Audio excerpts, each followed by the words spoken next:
knowledge, more wisdom, so that I can even make this brand more richer. Now, for those of you who might not know how you started, some of us, we know you from way back, music, and all those programs till now.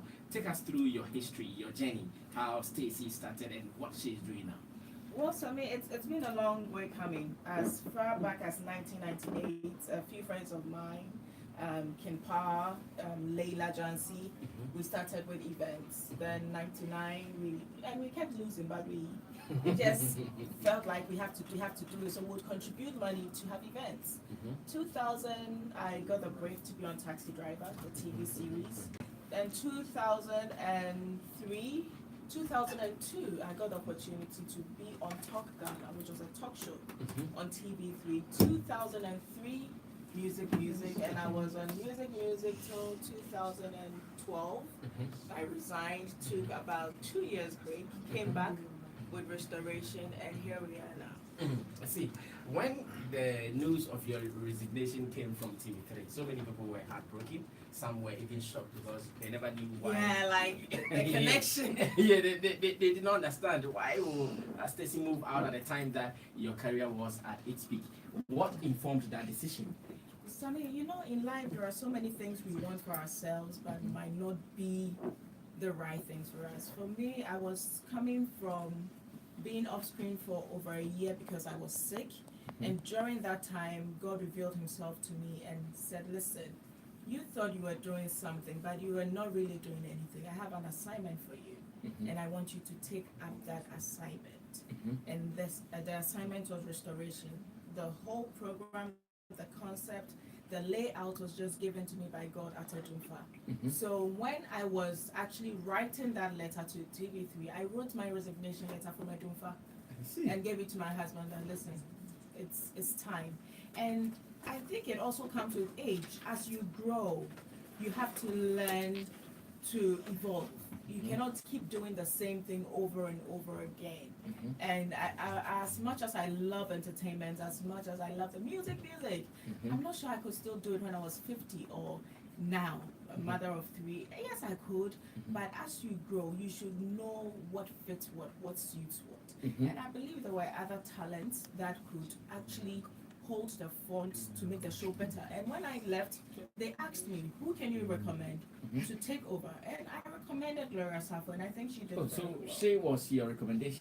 Yeah, Gloria was my recommendation. So people said, oh, she had issues with TV3. I didn't have issues. It was mutual. We sat, we discussed as much as they wanted me on. I was convinced that the voice of God was stronger than any other voice, and I was not ready to bow. So even you realize when Restoration started, they supported. Restoration was on TV3 before we moved to Joy Prime. So it's been good relationship, no bad blood. We're still cool. So what it means is that you resigned not knowing what you were even going to do next. I wasn't sure. But once was coming from God, were you I not was scared of survival? What were you going to eat with your children, beautiful children, and maybe what you're going to support your husband? Sammy, for that one, I wasn't worried because I have a hardworking husband. So I knew that even if it didn't work out, I was sorted on that side. Maybe it was my extras that maybe, women want to do certain things. And my husband is very strict. When he tells you you can't do this, you can't do that. So, but I wasn't worried because the voice was God's voice. And once God speaks, nobody says no. So as much as I was jittery a little bit, I was also very optimistic that if God is saying this, it cannot fail. I see. So can one argue that Stacy's brand now is no more a showbiz brand? My brand now is a showbiz brand. You see where we get it wrong? I said this at the RTP Awards. When I started Restoration, people said, oh, your show is too Christian. Do you think it's going to fly? Why can't a Christian be in showbiz? I mean, what is different? The only thing is you are a top notch higher than the others because you have Christ. It's that simple. And with Christ, everything is possible. What makes you think that Christ does not love showbiz? I mean, go to heaven, the angels are singing. They're jubilating, they are dancing. David danced, he danced till his robe was off and his wife was offended. So what makes you think that heavens do not love showbiz? They love showbiz, but it's how to carry yourself, knowing what to do at what time. People say that, oh, you still sing certain songs on social media. if Shatawale has a record that is good and I like it, I will sing it. I don't see anything wrong with that. We attribute every bad thing to the devil, and we say, "Oh, Sack is good. He's Media is good. He's gone to do Stone Boy is hometown to get something." What makes you think that God cannot give them that? That is where I don't understand people. Everything that is good that can glorify God, we have to take it and give it to the devil. I'm sorry. Shatawale is good, and I believe talent. Sarkodie is good and he's gifted by God. Stone Boy is awesome, is the heavens blessing him. I don't mind. Come on, I will say this over and over again. Because everything that we think these other deities can do, they cannot do it better than my God. I'm sorry. They can't. No. That's what it is. Yeah. Let's see. Okay, please don't edge her on to preach on. She hasn't said she's preaching. Kofi, I beg you. I'm Kofi, being real. I'm being real. Kofi Achami, hold it there for me. Hold it there for me. All right, so my special guest, the special voice you're listening to is Stacy Amoateng, and we want to know her story. Were you part of the management of the New TV Africa at the point? Yes, I was. I was. What was your position? Content development manager. And you resigned from there too? Yeah, I did. What happened? It was nothing. You see, like I was telling you, when you have certain convictions about what you want to do, a time comes, you realize that, listen, I have to stay focused. Just at the time that TV Africa came in, because I have a very good relationship with the owner, so he called me in. He said, "Oh, what can you do to help us?" As much as I wanted to help a friend, other things were knocking at my door. Other deals were coming.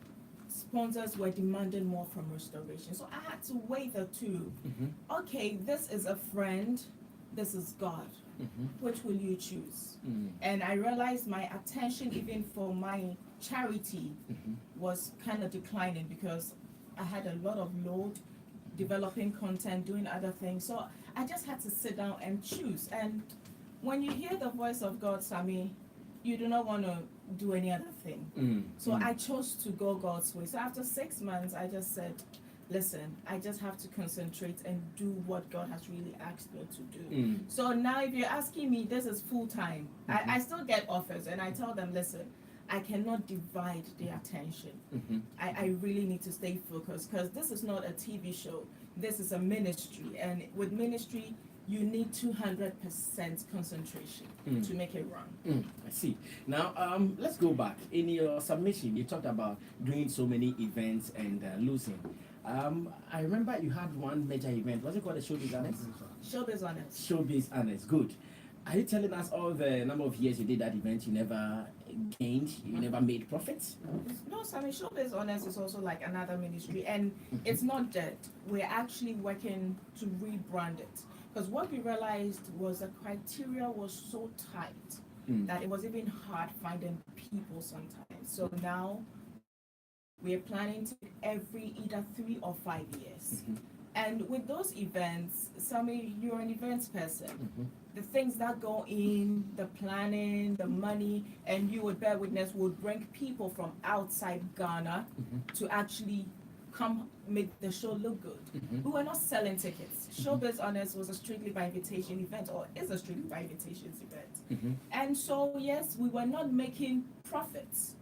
We were breaking even. But for every business, you need to see your profits. So we're actually, my husband, he's our head of business. So he and the team are sitting down to restructure it. Because just like we have for the Emmys, the Grammys, we should have events where industry players are not struggling to buy tickets. I think it's really wrong to have events for industry people that sell tickets. It should be free. We go, we have fun, we socialize, we mingle. Business contacts, there'll be corporate people there. Make your business, let's all go home free. So like all these major award schemes we have in Ghana, you think when it comes to industry people, they shouldn't sell tickets to them? No, I don't think industry people should buy tickets for awards. It's wrong. If it's our awards, why are we supposed to buy tickets for our awards? That's very wrong. That's my point of view. I know, right? Let me also use this your experience to advise other females in the showbiz industry. When issues of marriage comes, people think that two people in showbiz can never marry, and you in showbiz. Your husband, Kofi Ochane, is also in the showbiz. How are you guys keeping it so real? Keeping it without scandals and all that? So I mean, I always tell people that what makes you think it can work? Because there are several examples of failed celebrity marriages. So I mean, it's an individual choice. That is what I'll say. How well do you know your partner? Me, my husband, he's my friend. We joke. Forgive me to use this word. We fool. We laugh. No, we all fool. We fight. You should see my husband and I fight. You will love it. We fight. I tell you my mind. I did not say that. You nasty. Oh, that happened at least once in a while. Yeah. Oh, yeah. It's normal. Yeah. I mean, that is when you feel that, oh, okay, I'm really cool with this guy. We go through it all, but what you have to understand is you're two different people. You could be the biggest star in the world. When you're home, leave that star out the door. When you're home, you're a wife, you're a mother. So if you're out there and everybody's holding your bag, everybody is hailing you, when you get home, woman, be humble. Submit, be a wife. So, I mean, when you come to my house, I cook, I wash, I clean. But some people will not want to do that. Because if you want to bring your in-quote celebrity life into your home, there would be issues. One thing you have to know as a woman is men have what we call ego. Every man wants to be like a lion. They love to conquer, they love to feel good. So let him feel good. Try to understand him. But maybe most people would want to be the diva outside and be the diva in the house. It wouldn't fly. It would not fly. So you think that is where the challenges come? When you are the star outside and you want to be the star home too? Yeah, it wouldn't fly. You want to do makeup even in bed? It wouldn't fly. Sometimes when you're like really tired and you go to events and you come here, you even want to sleep with your makeup and you get coffee tell you, hey, who gave name now? Because you know when you wake up and you see someone with makeup, I'm like telling my friend, Nice, hey, oh sorry, I'm not doing that, but lashes me and the patch of Madame Copipa. Have there been occasions that either you or him, you guys became jealous of one thing or the other? Maybe Kofi saw you after event, some guy be trying to give you a card, or you also saw Kofi trying to chit chat with the lady, be maybe text messages, WhatsApp, or take 20 pen watch on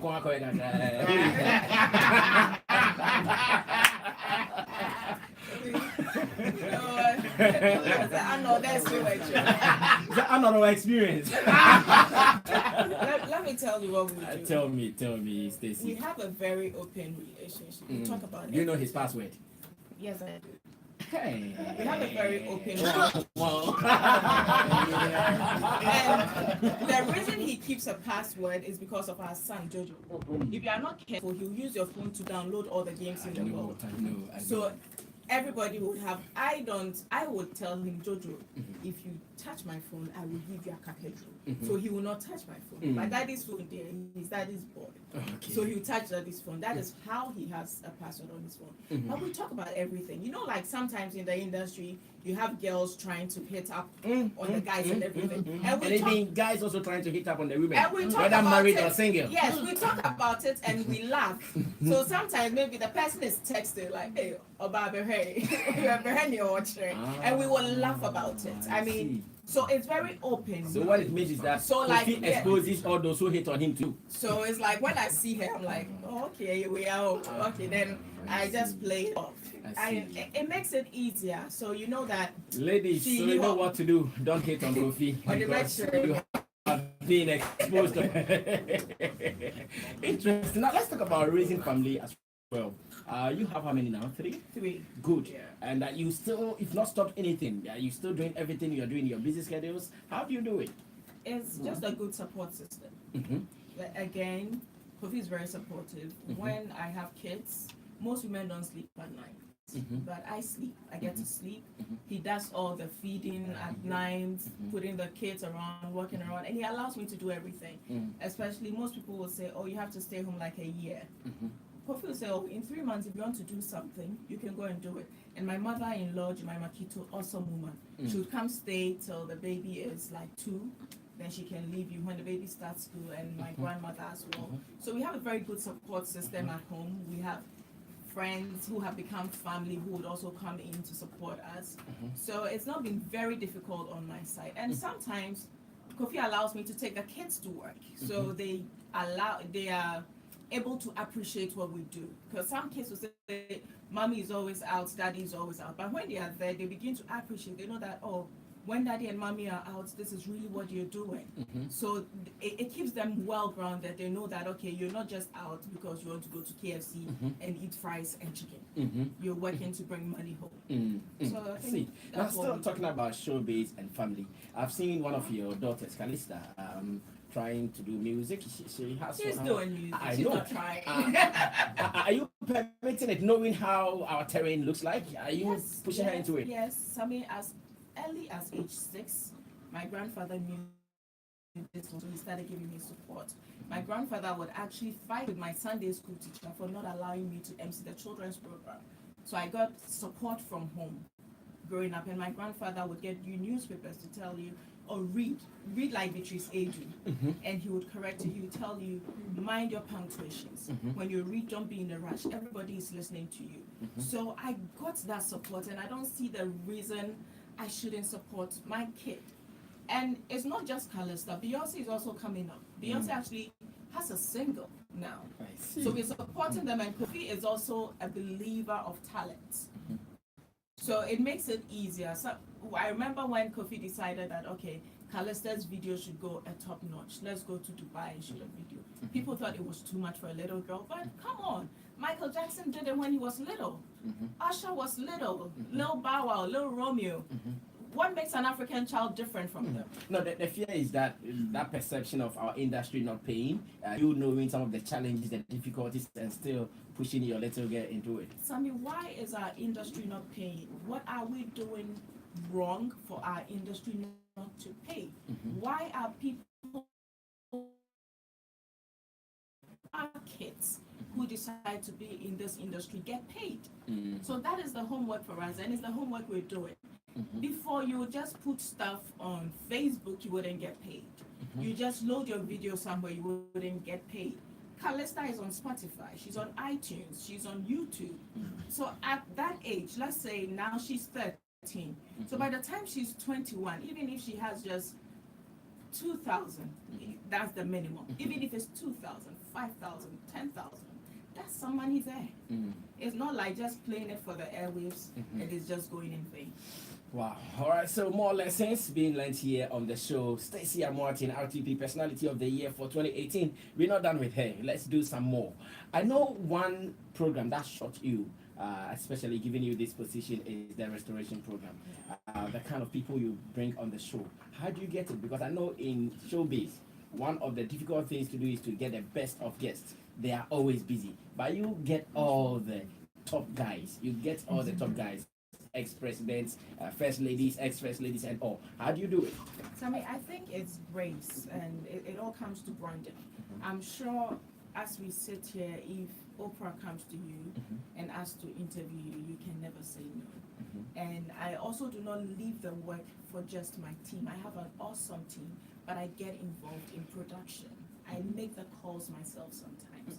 I don't leave it for the producer that, oh, call this person or call that person. There are times that, as much as I might have some very great relationships with the people coming, I still send formal letters. I don't take the relationship for granted. I send formal letters, and I do the follow-ups myself to make sure I get these people to come on the show. I think everybody loves to be treated with respect, irrespective of the relationship we have. I don't have to take you for granted when I want you on my show. So I give you that respect I would give any other person that I wouldn't know. Whether you're my friend, your acquaintance, it's basic. I'm very corporate when it comes to those things. See, restoration, what is the main objective behind it, the concept? It's basically to bring hope to everybody. We all go through issues. I mean, I have my issues, you have yours. there are times that you would want to talk to somebody about what you're going through. There are times that you just want somebody to tell you it's okay, you're not the only one in this darkness. But we live in a kind of society where it's almost forbidden for you to speak out your innermost fears, your innermost stress. And this is a platform that gives people the chance to say it as it is. And I have been overwhelmed by some of the stories that people have come to share on the show. Things they have not opened up to talk to anybody about. Do you do pre-discussions with them? Do you get to understand their stories before they come on air? Because there are occasions I've seen you weeping with them. They are weeping and you're also weeping. So, I mean, you know what? Okay. Consolidated weeping. Okay, Sammy, so this is what happens on restoration. We take a topic and we look out for somebody who has a familiar or a similar experience to talk to the person. And what I do is I just know the basic. I don't talk to my guests before we get on the show. I want to be equally surprised. I want to get the right reaction. So I know the basics, but what I always ask is, what don't you want to talk about? I always ask, what don't you want to talk about? There have been times people have said, I don't want to talk about my marriage, I don't want to talk about my children, I don't want to talk about my parents. So I respect that and I leave it. So when it hits me, just like it hits the viewers, I get the reaction the viewers get. So it's not like people say, oh, maybe you knew. One was the lady whose husband poured acid on her joints. I had met her, we had spoken, I had never seen her burns. I had seen the face one, I knew her head had become cancerous, but I had never seen it.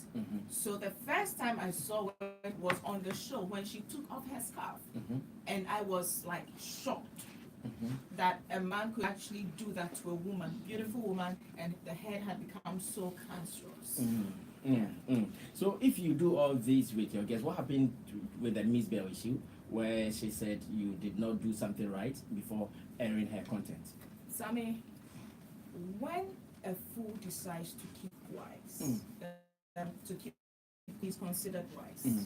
So there have been people who have come on my show who we at the bench would look at certain things and even call them to tell them that we think this is a little, can we polish it up? And it works. Restoration has been running for 4 years.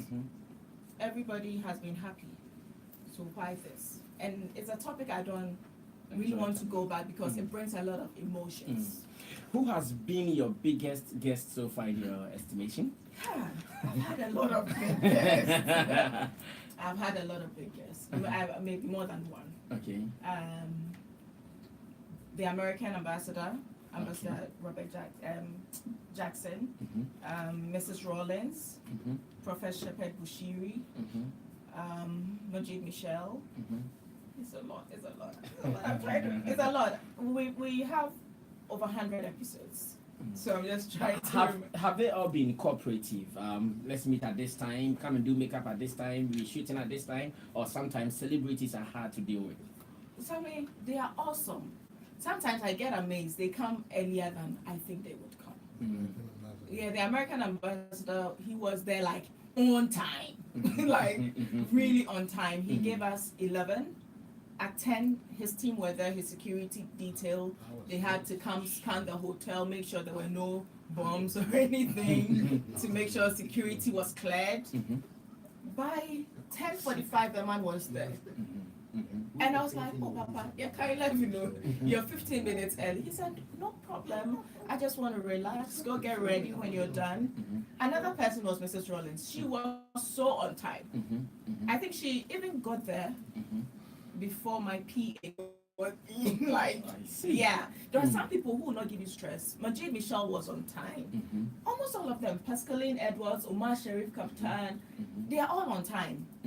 And again, it's how you treat them, the kind of respect that goes into the invitation. But is it a platform for celebrities or people with stories? No, who qualifies to be on Restoration? We've had regular people on the show. We've had people who have come on the show to become celebrities. It's just anybody with a story. Even you have a story. From the Flex newspaper, see where God has brought you. You have a story. And yeah, you have a story. Yeah, so Sammy, get ready. Your boss has a story. Number one has a story. He didn't just become number one. He started from somewhere. I'm sure when he started, people thought, oh, yes. And after all that you've been through, I'm sure when the storm is over, he would even have a bigger story. Everybody has a story. That's true. Let me read this message from Shatawale. He's listening, and I'm sure you. Hey, son, that's my son. Oh, okay. So it is not surprising yet. He said, Stacy just told Ghana my secret numbers. That's God's telephone numbers and code she mentioned. I like that line. David danced till his robes fell off. Like Shatawale was so happy in the Lord that I forgot I was naked in my pool. Oh my goodness. You were so happy you forgot you were naked in the pool. That God is beautiful when you experience his blessings and joy. Sammy tells Stacy God has polished her path long time ago. Love you, mommy. Oh, love you, son. Oh, okay. So there is that connection. Yeah. I see. What has been the biggest challenge in this media terrain as a lady for you? Sammy, you'd be blown away, but I don't see any challenge. Yeah, I just see them as a stepping stool. Yeah, because every challenge is supposed to make you a better person. So how you handle it to come out of it proves whether you're really ready for the next level or not. So I don't see challenges. I see stepping stools. Do you want to have maybe restoration on other international channels? Sammy, really, let's be real. We all want to grow. Let's go. You're all over the place. I'm sure xylophone you're going. I don't want to be in Ghana alone. Come on, darling. But it's our prayer that we'll be able to fly Ghana across the world. It's not just here. If you go on our YouTube channel and you check on the demographics, you realize that our biggest fan base is in the Netherlands. I was amazed when I saw that. I said, really? We have fans in South Africa, Nigeria. It's all across the world. I was amazed. I was in Washington, okay? And I was in a mall. And me feeling cool, not minding myself, like, my free Ghana, me them won't check. Yes, and a lady came up to me and said, oh, I love your show. You're doing so well. And so at that moment, I was like, oh my God. Your word is really true. Becca would attest to this. We were in a hotel in New York. Then they came to knock on the door. Someone was just being nice. We didn't order anything. They were bringing stuff to the room. So we're like, we didn't order. They said, oh, no. Someone said we should bring it. We will talk. So we took it. It was apple wine. Did you tell coffee before chopping? Oh, no, that one I didn't need permission. Okay. So we just had a good time. Then later, the person who sent it came to the room and said, oh, I'm a Ghanaian. My wife and I are crazy about your show. We don't miss it. Like, we're always on YouTube. And good for him. I had a drive that had about 2 seasons that had not yet gone on YouTube but had aired here. So I was like, do you have a drive? He said yes. I said, bring it. And I gave him the show. I didn't care whether he was going to, just for the fact that he loved the content that much and just wanted to appreciate us. And from that day, every day we're getting our boss water, our wine, and our apples. Everything was sorted. It was sorted. So sometimes we just feel we're doing something little, but you do not know the kind of impact that you have on people. In the UK, a lady called me, oh, my daughter, can you talk to her? Can you be her mentor? And I'm still mentoring this girl, and it is my prayer that she'll come out as a great woman. Amen. Now, finally, would you consider the RTP Personality of the Year as your biggest prize yet in what you are doing? Biggest prize? I think it's among the many to come. Because among the many to come. Yes. Because already I got the Ghana Peace Awards, humanitarian laureate last year. So for this year, it's been my biggest. And I hope in the subsequent ones, I'll become the Mugabe. Because I'm not ready to let it slip easily. Because I have to work hard. So I think it is, and I feel very humbled that of all the media personalities in Ghana. I mean, it's a big deal, Samir. I know. It's a big deal. From Tamale, Wabo, Gatanga, Sunyani, Kumase, Takrady, Cape Coast, Ho, Koforidia. Come on, it's a big deal. Nice one. Thank you so much, Stacy Amoateng. I believe my panel members would like to put in a word or two that I have is here. And Mason Levania is also here. And of course, Way Your is also here.